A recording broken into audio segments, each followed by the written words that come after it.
I can still feel the sting of that moment. The one where you know you've gone too far, and you'd give anything to take it all back.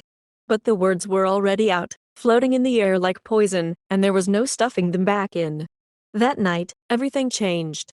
My name's Danielle, I'm 32, and I'm from Fort Worth, Texas, and let me tell you exactly how one careless joke at a work party flipped my entire life upside down. It started like any normal Friday, but the tension had been simmering all week.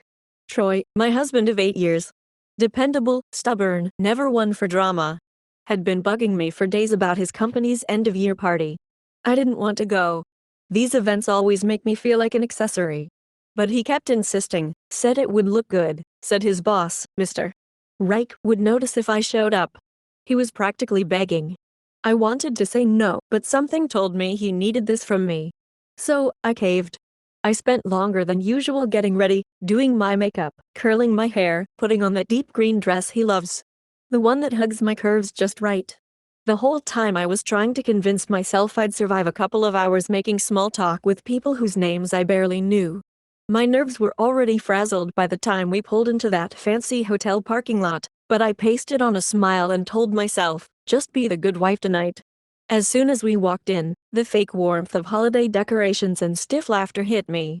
Everyone seemed so polished, so perfectly polite. I clung to Troy's arm while he introduced me to his co-workers for the 100th time. How do you know Troy? Oh, I'm his wife. Yes, I stay home with the kids. Yes, I've heard all about the new office move. Smiling, nodding, laughing at stories that made no sense to me. The first drink helped, the second made me relax. By the time dinner was served, I was finally feeling loose enough to actually enjoy myself. Then his boss arrived. Mr. Reich. The infamous, dreaded Mr. Reich. Legend of every one of Troy's complaints. But instead of the bitter, gray-haired control freak I expected, he was this sharply dressed, confident guy in his 40s. The kind who could silence a room without raising his voice. I saw it then. The way Troy's back stiffened, the way his laugh turned forced. I saw all the pressure he must have felt, how hard he tried to impress this man who didn't seem all that impressed with anyone. Dinner was a blur of laughter, little jokes, stories about office parties past. Somehow, the topic turned to football. Troy, like any good Texan, is a Cowboys guy. Mr.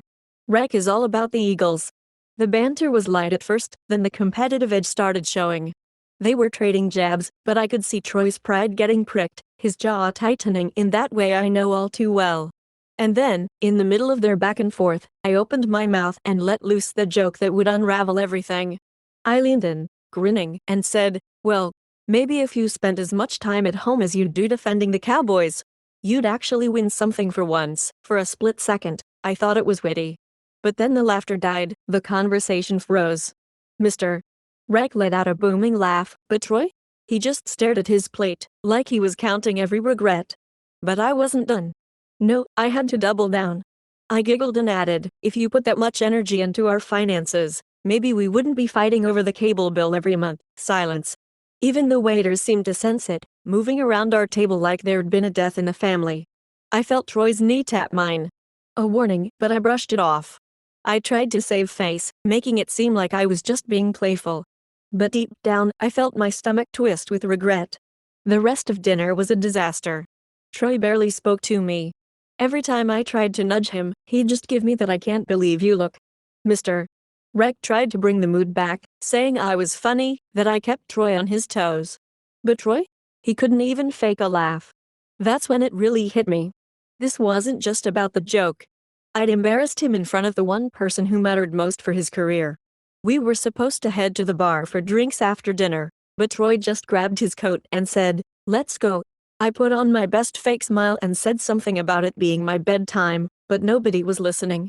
The car ride home was silent except for the sound of Troy's angry driving. His hands were locked on the wheel, jaw set, eyes fixed straight ahead. I fiddled with my phone, pretending I didn't care, but every mile felt heavier. I tried to break the silence. You're really mad over that? It was just a joke, Troy, he said for a moment, breathing deep, like he was talking himself down from the edge. He finally looked at me and said, it's not just the joke, Danielle. It's you. I'm tired. He got out, slammed the door, and walked inside without another word. He didn't hold the door for me, didn't wait. I just sat in the car, stunned, letting the hurt and anger chase each other around in my head. I followed him up to our bedroom, heels clicking like a warning. There he was, packing a bag. At first, I laughed. Like, really? You're leaving over this? But the look on his face stopped me cold. He said he was done.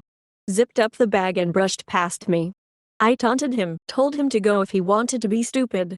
He stopped at the door and said, "You never know when to stop, Danielle." That's the problem, and then he was gone. I stood at the door, half waiting for his car to come back down the street.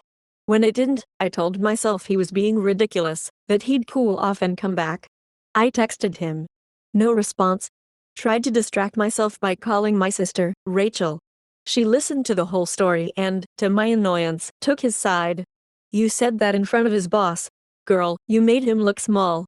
That's not just a joke. For the first time, I heard a little doubt creep into my voice. That night, I barely slept. Every little noise made me think he was back. I replayed the whole night, flipping between blaming him and blaming myself. I told myself he was too sensitive, that if he could dish it, he should be able to take it. By morning, there was still no sign of him. No calls. No texts. By the third day, my bravado was wearing thin. I called everyone I could think of. His brother, his best friend. Nobody had seen him. I started to panic. Finally, he called. His voice was cold, distant. "We need to talk." I tried to act tough, asked him where he'd been, accused him of being childish. He said he needed space, that he was tired of feeling small, tired of being torn down. He said it wasn't just about the party. It was about everything. About how I always had to be right. That he was done trying. That hit me hard. I tried to spin it, make myself the victim, but he just sounded so finished. The call ended, and the house felt emptier than ever. I didn't want to admit how bad I felt. Instead, I did what I do best. Performed for the world. I posted a selfie on Facebook with a caption about people always thinking they're the victim when really they're the problem. The comments rolled in. Friends told me I deserved better, that he was too weak, that I was always good. I ate it up. Until the silence of my house started to suffocate me. I found myself staring at our wedding photo, tracing the date on the back with my thumb. I started to see things in that photo I'd never noticed. The forced smile, the tiredness in Troy's eyes, the hope in mine. I realized how long it had been since I'd really listened to him. Since I'd really cared about how he felt. Days dragged into a week. Still nothing from Troy. No calls, no texts. Not even about the kids. My pride melted into something sharper and colder. Regret. I left him a voicemail, my voice trembling, asking him to call for the kids' sake, but knowing deep down I was really asking for me. Then, one day, I opened the door to find a stranger with divorce papers. I almost laughed. Surely he wouldn't really do this over one fight. But as I read through the papers, my hands started to shake. It wasn't just one fight. It was all the fights. It was everything we never fixed, all rolled into one moment I couldn't take back. A month crawled by. I convinced myself he'd cave, that this was just a stunt to make me apologize first. Until I saw her. Troy was tagged in a photo with a woman named Leanne. Blonde, beaming, one of those blessed beyond measure types who probably grew her own kale. There was a picture of them at a fancy restaurant, her arm draped around him, his smile wider than it had been with me in years. My stomach twisted. I scrolled through her page, each post another punch to the gut. She was living my life. My routines. My traditions. All the things I taught him. For a while, I let myself get bitter. I posted something snarky about people forgetting who helped them heal, but deleted it before midnight. It didn't matter anymore. Troy wasn't checking for me, wasn't waiting for my apologies or my sarcasm. He had moved on. The next day, I called my lawyer. If Troy wanted a new start, fine. But I wasn't about to lose quietly. I didn't want him back, not really, but I needed him to feel what I felt. I wanted Leanne to know that this life, this man, came with baggage she couldn't even imagine. If she was going to step into the world I built, she better be ready for every cracked foundation, every memory I'd left behind. In the end, it wasn't just a joke that ruined my marriage. It was years of not listening, of always needing to win, of never learning when to stop. I was so busy proving my point, I never stopped to see what it was costing me. By the time I did, Troy was already gone. And my blessed beyond measure replacement was already living the life I thought I'd have forever. So if you're ever tempted to turn your partner into the punchline, if you find yourself standing on the edge, about to turn your marriage into a joke, think about me. Think about how one careless moment can unravel everything. Because sometimes, the real punchline is what's left behind when the laughter stops.